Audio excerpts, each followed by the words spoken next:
So this is a talk today about our experience porting Vainglory, and this is Vainglory in action.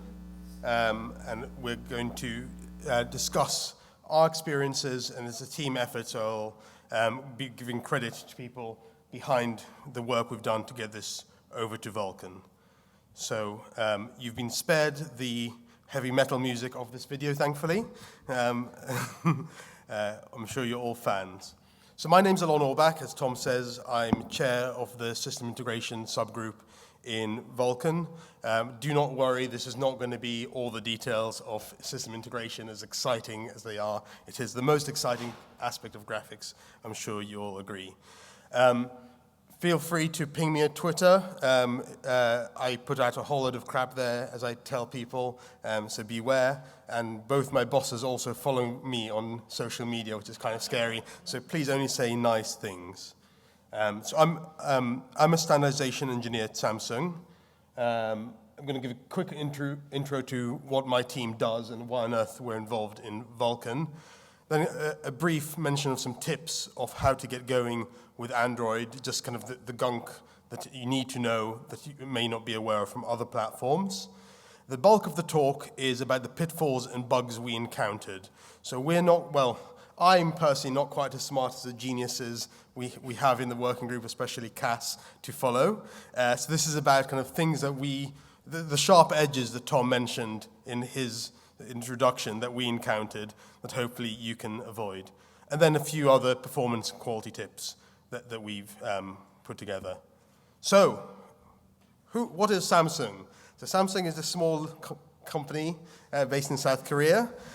Amongst the things we do is these wonderful mobile devices, including the flagship devices of the Galaxy series. We have been working with game studios and game engine companies to assist porting to Vulkan, to really speed up and accelerate Vulkan adoption. From working with Epic Games on the ProtoStar demo at the start of 2016, through to working with EA, Nexon, Super Evil Megacorp to bring titles over.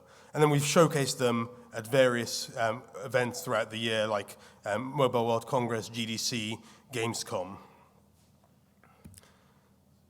So this is our team, or a few snapshots of our team. We are very friendly, and I want to say a special thank you to Suwon and Junyoung for the work they've done on Vainglory in this presentation, and Joe as well for helping create these slides, as well as my bosses, Jonas and Jungwoo, just to make sure that they are, again, social media, follow me, I love you guys. So, Vainglory, as I said, a 3x3 multiplayer online battle arena game. It's the world's largest esport. So today's talk, as I said, is about the experience of porting it over, and we learned a lot along the way of doing so. Still a lot more to understand, especially in Tobias's section, synchronization. That's going to be the common theme of things that we tripped up on along the way.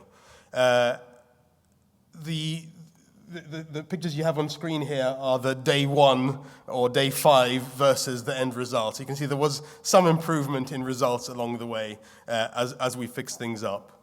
The biggest lessons we've learned are the validation layers are very important and are your friends. Not covered in the slide deck, but I do have additional material, are some of the examples of us using the validation layers and how we detected errors along the way, which we hope to share at another session. So let's get started with Android. So main thing to note, as Mark said earlier, in Nougat on Android, you do have the guarantee of having the Vulkan loader, but our devices, amongst other Android devices, had support for Vulkan back with Marshmallow. But you didn't know whether or not the loader was available, so you had to detect that. Then the main thing is, you have to really look for what version of, firstly, there's no guarantee that you're going to have Vulkan drivers, so that's not required in Nougat. So you can have devices that have the loader but have no devices, so just when you enumerate your devices, you get 0. And the second thing to watch out for is the early Vulkan drivers were not quite entirely reliable. So it was a very impressive effort to get them out. But we recommend do not use anything below revision 11 on our devices because you're not going to have much fun. And at the moment, Vulkan is, we're really working to get Vulkan drivers out on as many of our devices as we can, but there's many devices, obviously, that won't have Vulkan or may never have Vulkan, so you do require an OpenGL ES fallback in those cases. So Tobias talked about swapchain. I'm just going to say about the Android aspects of swapchain. So triple buffering has been around in Android for a while, mandated in OpenGL ES since Project Butter. It's there to avoid stuttering, to make sure that if an app just misses a 16 millisecond window, it still can make 60 FPS on average. Vulkan swapchains on Android can be double buffered, so you can just set the swapchain count to 2, but the recommendation is stick to 3, unless there's a good reason for you not to. Android exposes 2 of the present modes that Vulkan offers, and I'll go into these 2 in a sec, in fact, right now. First is FIFO, first in, first out.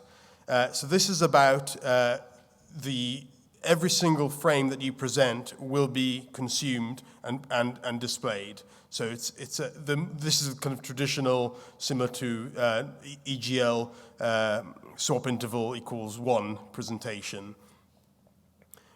Whereas MAILBOX, the purpose of MAILBOX is to allow you to display the latest content. So if you've raced ahead of the compositor and you're a frame ahead, it will use that one if it's available in time rather than skip a frame, so you have reduced latency.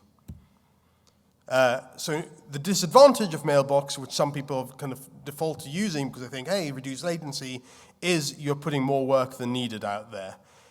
So the summary TLDR is use triple buffered FIFO unless there's a good reason not to and you know what you're doing.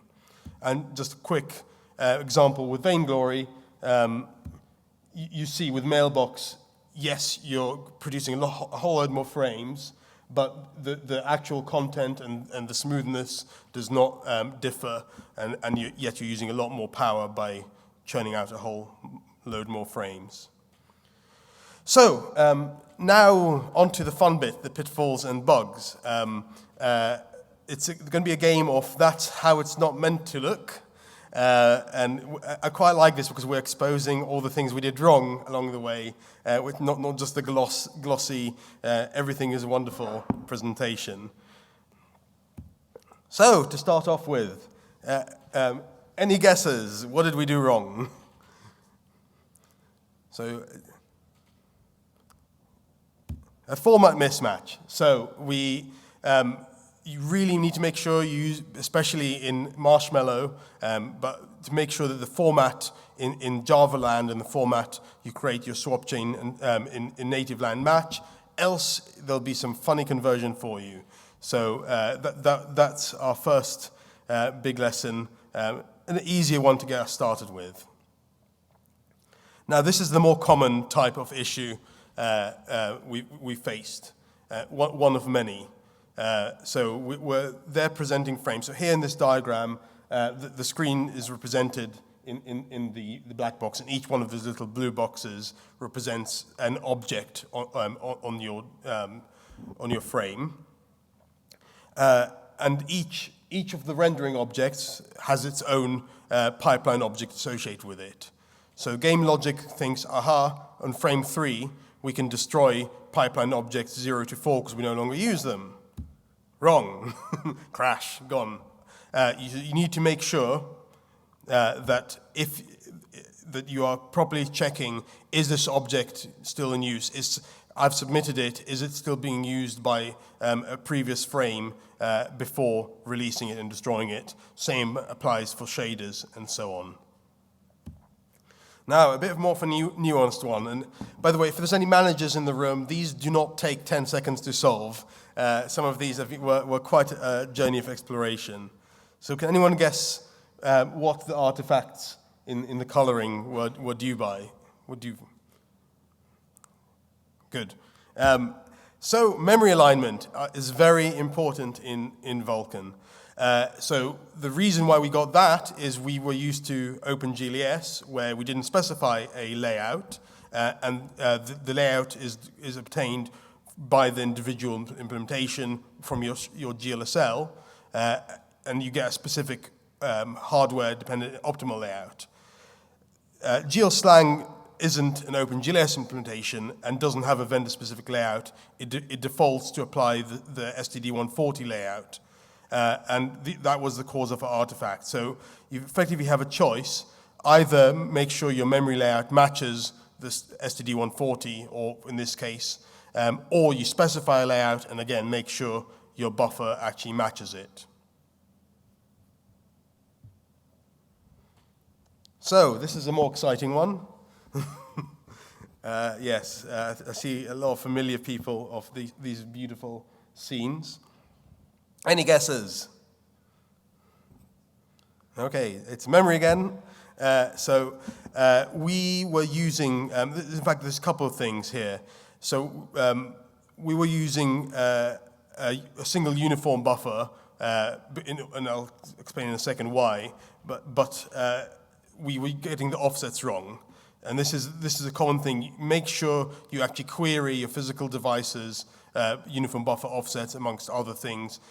It will tell you what you need to do, and the validation layer picks this up if you don't do it. So it may well work beautifully on your one piece of your one implementation without it, but the moment you try another, you'll get this kind of effect. And the reason why we used a single uniform buffer object was you need to create lots of objects, obviously, between scenes. But if you create and destroy memory every time, performance is very slow. So don't do that. But if you use a big single UBO, make sure you get your alignment right. So this one's a more exciting one. And can any of the mobile guys guess? So these are tiling artifacts we ended up getting in the scene, mainly because this was still the figuring out how to use UBOs, and we were using a single UBO across multiple frames, and so some of our data was from a previous frame, and it was, lesson learned. So, in fact, you've got two choices. You've got the setup we have at the moment, and you could also have a uniform buffer per frame. Either way, the key thing is make sure you're referring to the right bit of memory, and if you are using a single one, get the offsets right. So, if you see this little dragon-type creature, I know most games are quite exciting like this, but that one is a bit overexcited. Can you guess what did we get wrong this time? So, this is a very interactive session.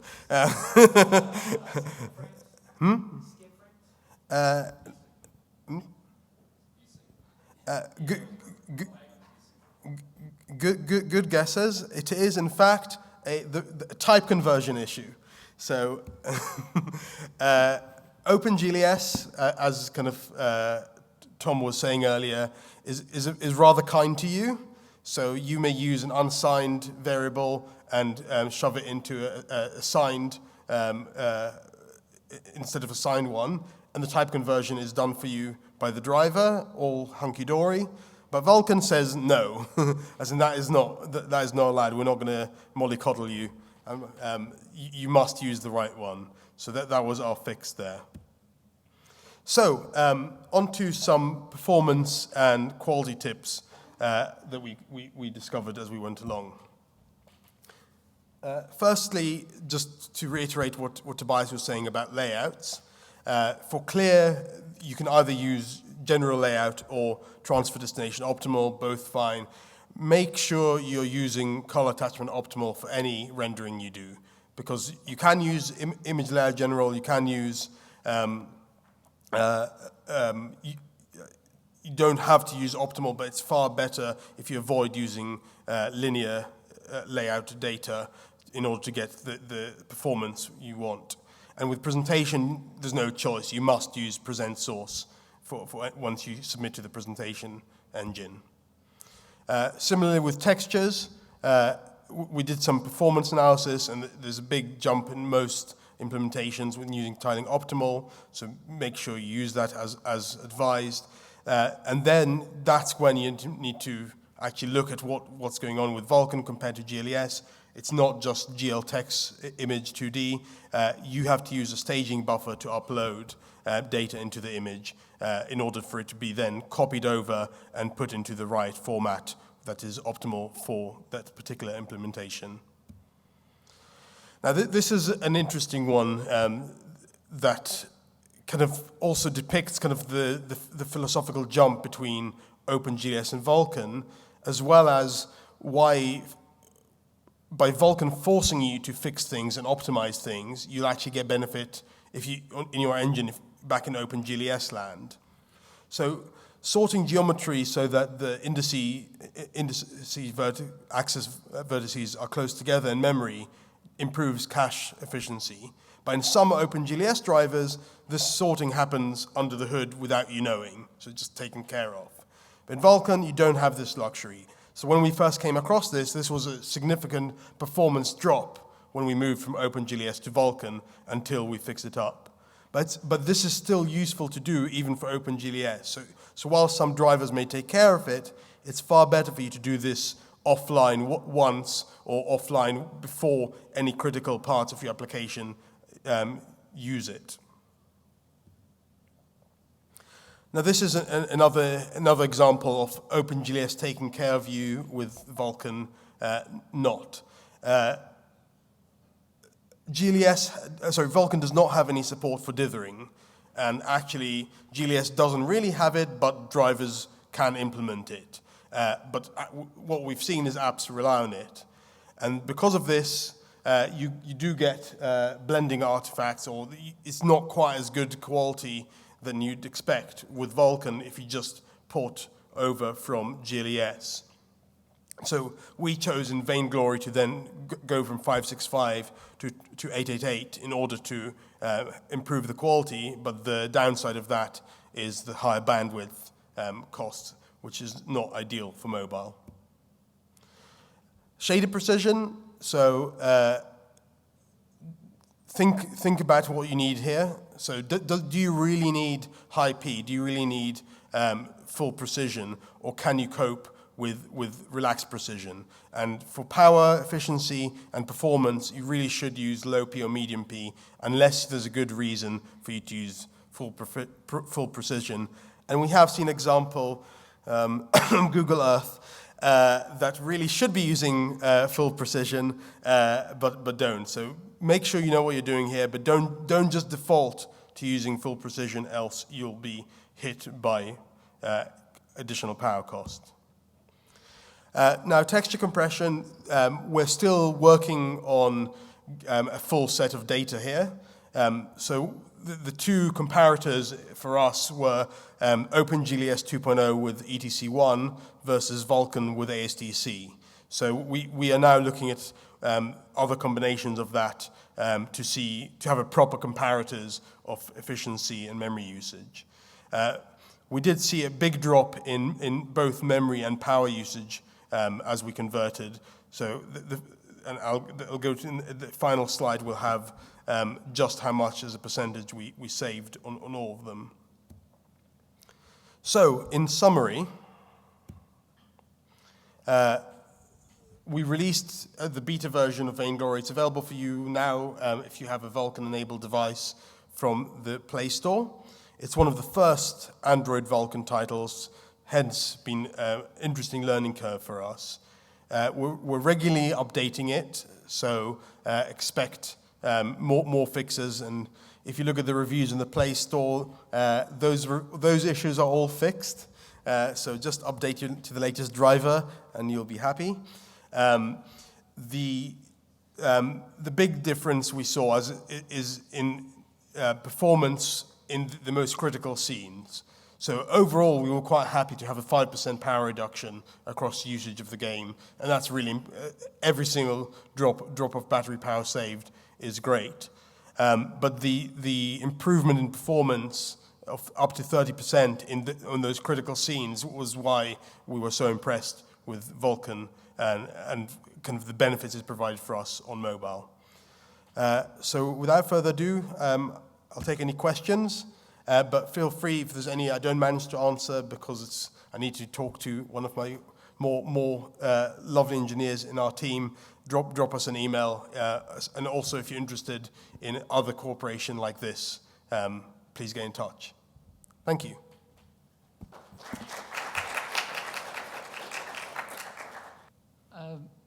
So I work on mobile as well, and I want to convince my company to use Vulkan, because currently we're just OpenGL ES. So I was wondering, what advice could I say to, say, my CEO to convince him that we should put the effort and time into porting to Vulkan? So I would say that I'm fairly confident, so I don't ever dare to make too grand a prediction, that Vulkan is going to be the dominant API for especially high-end graphics on mobile. So the performance saving you get, the ability, so the additional 30% we saved with Vainglory, what SEMC was able to do with, right, we have a choice. Either we have longer playtime, or we can actually add more interesting things to the scene. So it's thinking about the potential you have to bring kind of console quality rendering to mobile and also improve performance and power saving. So at the moment, we're still in early days. The number of devices are still, in terms of the pie chart, are still small in the pie chart, but that's growing as we're getting driver updates out there. So I think the question is, do you want to get ahead of the curve and start developing and start being ready for when Vulkan hits all the big engines, or if you have your own engine, being one of those like Vainglory, like Need for Speed that shows off content right now, and you'll get lots of love from the Khronos group and others of actually being one of the titles that utilizes Vulkan and shows off how powerful it is. So, yeah, that's the elevator pitch. Yeah, that question of new technology adoption is always a tough one, and we track our market share, and we're to the extent sometimes we can't talk about it, but of course companies like Valve, Unity, et cetera, all have platform surveys that they run all the time on devices that hit their websites. It's definitely not the case that you're sacrificing a huge market share if you don't target Vulkan today, because everybody can run ES in mobile, and only, I don't know what the percentage would be, currently supporting Vulkan. The uptake is pretty quick, and as we know, the Android team is pushing strongly in this direction. So for Android, it's going to be the preferred path. But it is something you'll want to stage. And I have enough trouble with my engineering management to say, if we wait until we have to have it, that will be too late. Will you ever have to have it? Well, it depends whether you're in a performance space. There will be a point at which the, freeing up a couple of CPU cores is going to be a significant differentiator between those that have it and those that don't. But it's going to be a while. I won't lie to you about that. It's time to think about it and think about what is my plan.